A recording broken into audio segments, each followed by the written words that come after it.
بسم اللہ الرحمن الرحیم۔ السلام علیکم ورحمۃ اللہ وبرکاتہ۔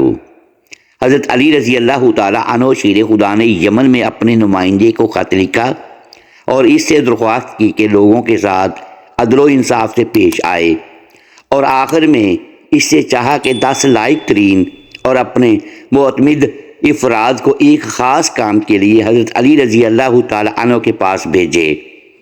ناظرین، اس نمائندے نے 100 لوگوں کو منتخب کیا اور پھر ان میں سے 10 لوگوں کو جو سب سے اچھے اور افضل تھے انتخاب کیا۔ ان 10 لوگوں میں سے عبد الرحمن ابن ملجم مرادی بھی شامل تھا۔ جب یہ لوگ حضرت علی رضی اللہ تعالیٰ عنہ کے پاس پہنچے، ابن ملجم جو کہ شجاع، فصیح و بلیغ تھا، اس کو ان لوگوں نے اپنا سخن گو بنایا تاکہ حضرت علی رضی اللہ تعالیٰ عنہ سے گفتگو کرے، اور مدعا میں اس نے جو خود شعر کہے تھے وہ پڑھے۔ اس کی تمام باتوں میں ایک بات یہ تھی کہ ہم فخر کرتے ہیں، آپ فرمان دیں، ہم سب غلامی کریں، اور ہماری تلواریں آپ کے دشمنوں کے لیے آمادہ ہیں۔ امیر المومنین حضرت علی رضی اللہ تعالی عنہ نے بعد میں اس کو اپنے پاس بلایا اور فرمایا، تمہارا نام کیا ہے؟ اس نے کہا، عبد الرحمن۔ حضرت علی رضی اللہ تعالی عنہ نے فرمایا، تمہارے باپ کا کیا نام ہے؟ اس نے کہا، ملجم۔ حضرت علی رضی اللہ تعالی عنہ نے کہا، کس قبیلے سے ہو؟ کہا، مراد سے۔ پھر حضرت علی رضی اللہ تعالی عنہ نے اس سے 3 مرتبہ کہا، کیا تم مرادی ہو؟ کیا تم مرادی ہو؟ کیا تم مرادی ہو؟ ابن ملجم نے کہا، جی ہاں امیر المومنین۔ محترم ناظرین، اس وقت حضرت علی رضی اللہ تعالی عنہ نے زبان پر کلمہ ترجیح جاری کیا، ان اللہ و انا الیہ راجعون۔ ابن ملجم صفین و نہروان کی جنگوں میں حضرت علی رضی اللہ تعالی عنہ کے ساتھ ساتھ تھا۔ جب لشکر اسلام نے خوارج پر غلبہ حاصل کیا تو ابن ملجم نے کہا، اے امیر المومنین، مجھے اجازت دیں میں آپ رضی اللہ تعالی عنہ سے پہلے کوفہ جا کر آپ کی فتح و کامرانی کی خوشخبری کوفہ والوں کو دوں۔ حضرت علی رضی اللہ تعالی عنہ نے کہا، تمہارا مقصد اس کام سے کیا ہے؟ اس نے کہا، میں چاہتا ہوں کہ اللہ مجھ سے راضی ہو جائے کہ حضرت علی رضی اللہ تعالی عنہ کی کامیابی سے لوگوں کو خوشحال کروں۔ حضرت علی رضی اللہ تعالی عنہ نے اجازت دی۔ اس نے ایک جھنڈا ہاتھ میں لیا اور کوفہ کی طرف گیا۔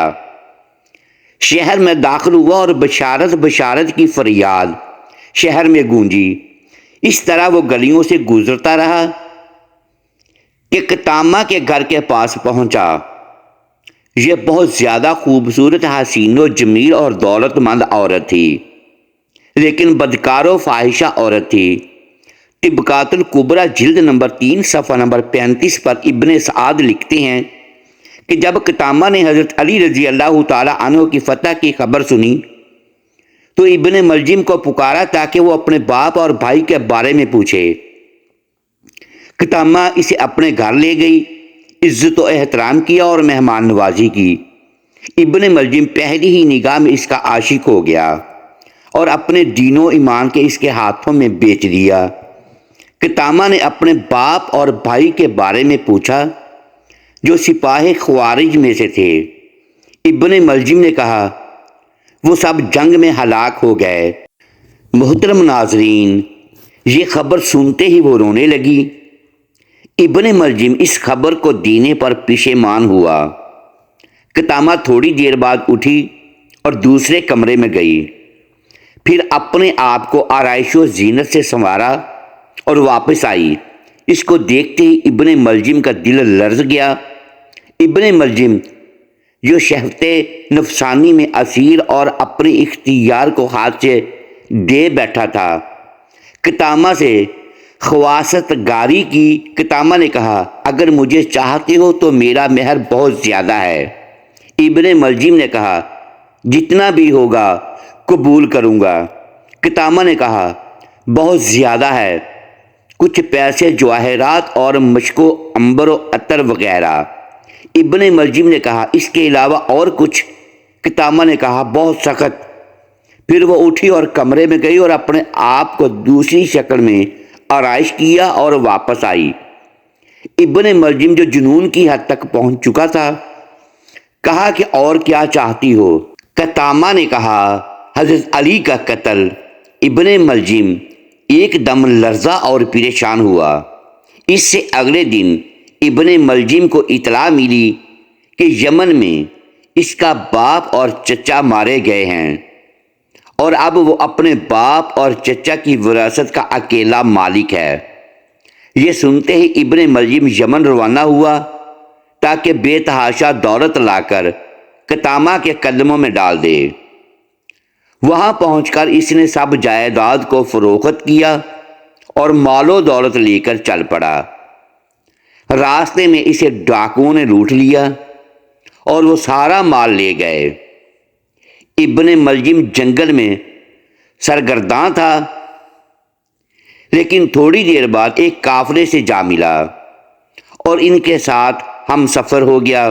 قافلے میں وہ دو شخص کا دوست ہو گیا۔ ان دونوں کا تعلق خوارج سے تھا۔ ان لوگوں نے کہا ہم نے عہد کیا ہے کہ علی، معاویہ اور عمرو بن عاص کو قتل کریں گے۔ اس گروہ کا نظریہ تھا کہ یہ تینوں لوگ مسلمانوں کے درمیان اختلاف کا سبب ہیں۔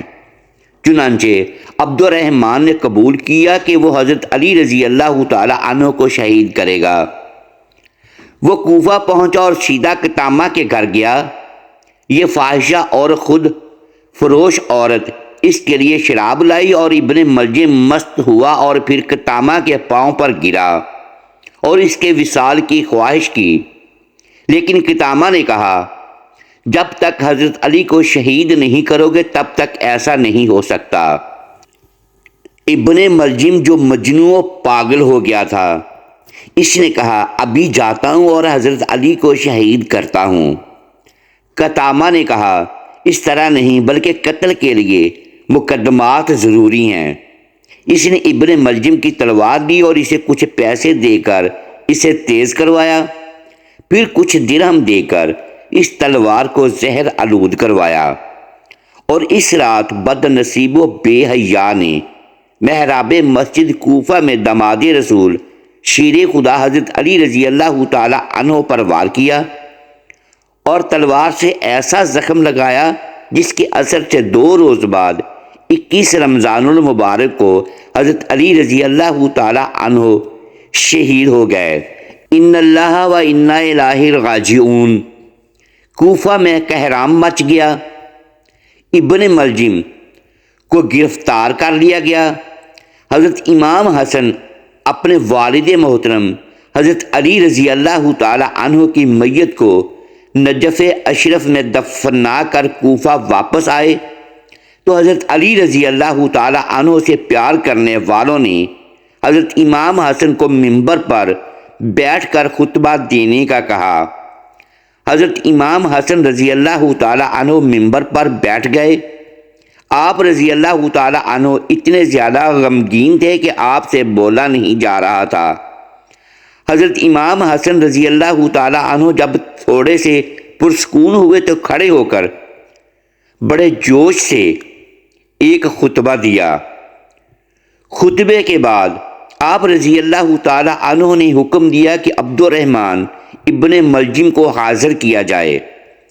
جب عبد الرحمن ابن ملجم پیش ہوا، حضرت امام حسن رضی اللہ تعالی عنہ نے اپنے والد محترم حضرت علی رضی اللہ تعالی عنہ کی وصیت کے مطابق عبد الرحمن ابن ملجم ملعون پر ایک خاصی ضرب لگائی۔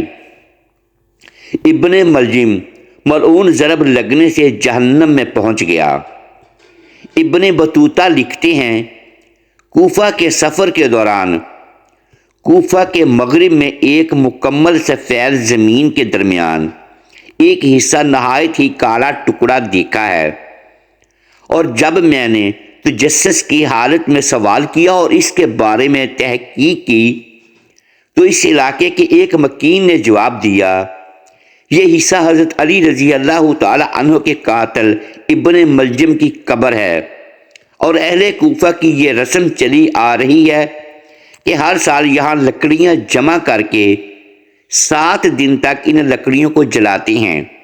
اسی وجہ سے زمین کا یہ حصہ کالا ہو گیا ہے۔ ناظرین گرامی، 750 عیسوی میں بنو امیہ کی حکومت کا تخت بنو عباس نے الٹ دیا تھا۔ بنو امیہ کا آخری حکمران مروان ثانی ایک انتہائی سست اور ڈرپوک حکمران تھا، جس نے ابو مسلم خراسانی کے ہاتھوں شکست کھائی، اور یوں بنو عباس کی حکمرانی شروع ہوئی۔ تاریخی کتابوں میں درج ہے کہ ابو مسلم خراسانی نے بنو عباس کے ابو جعفر المنصور اور ان کے بھائی ابو العباس الصفا کو حکمرانی سونپ دی۔ اس طرح بنو عباس کے پہلے حکمران ابو العباس نے آتے ہی بنو امیہ کا نام و نشان مٹانے کی قسم کھائی۔ بہت سے لوگوں کو قتل کر دیا گیا اور کربلا کے واقعے میں ملوث تمام کرداروں کی قبریں تک کھود دی گئیں اور سب کو سولی پر لٹکایا گیا۔ تاریخ ابن سعد میں لکھا ہے کہ کوفہ میں موجود ابن ملجم کی قبر کو بھی کھودا گیا، لیکن اس قبر میں اژدہی اور سانپوں کے علاوہ کچھ نہ تھا۔ محترم ناظرین، امید ہے آج کی یہ ویڈیو آپ کو پسند آئی ہوگی۔ ناظرین گرامی، اگر اس ویڈیو میں دانستہ یا دیدہ دانستہ الفاظ کی درستگی ہم نہیں کر پائے تو ہم آپ سے معذرت خواہ ہیں اور اللہ کے حضور معافی کے طلبگار ہیں۔ محترم ساتھیوں، ویڈیو کو لائک کیجیے اور اپنے اس چینل کو سبسکرائب لازمی کیجیے اور بیل آئیکن پریس کر دیں تاکہ ہر نئی آنے والی ویڈیو آپ تک بر وقت پہنچ سکے اور ہماری حوصلہ افزائی ہوتی رہے۔ شکریہ۔ اللہ حافظ۔